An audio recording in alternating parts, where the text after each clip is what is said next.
جو چیٹر قسم کے لوگ ہیں وہ عوام کو ٹیلی فون کرتے ہیں اور حساس اداروں کے نام لے کر کہ میں آرمی سے بات کر رہا ہوں، میں سینسس ڈپارٹمنٹ سے بات کر رہا ہوں، مردم شماری ہوئی تھی آپ کا، ہم نے پروفائل جو ہے وہ چیک کرنا ہے، سیکورٹی پوائنٹ آف ویو سے چیک کرنا ہے، ان کو باتوں میں لا کر ورغلا کر ان سے جو ہے ان کی سینسٹیو معلومات لینے کی کوشش کرتے ہیں، اور عوام بیچارے ان کے دھوکے میں آ کر ان کو اپنی پرسنل انفارمیشن جو ہے وہ ٹرانسفر کر دیتے ہیں، جس میں ان کے بینکس اکاؤنٹ اور ایون بینک اکاؤنٹس کے بعد ان کے جو پاس ورڈز ہوتے ہیں، کوڈز ہوتے ہیں، وہ بھی ان کو معلومات دے دیتے ہیں۔ اب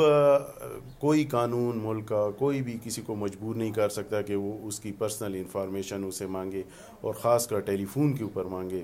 تو جب وہ ایک مرتبہ اپنی بینکس کے اکاؤنٹس کی انفارمیشن تمام دے دیتے ہیں تو پھر وہ آن لائن جو ہے ان کے جو فراڈ کرنے والے ہیں، چیٹر ہیں یا ہیک کرنے والے ہیں، ان کے لیے مسئلہ نہیں ہوتا کہ ان کے اکاؤنٹ سے پیسے آن لائن ٹرانسفر کر لیں۔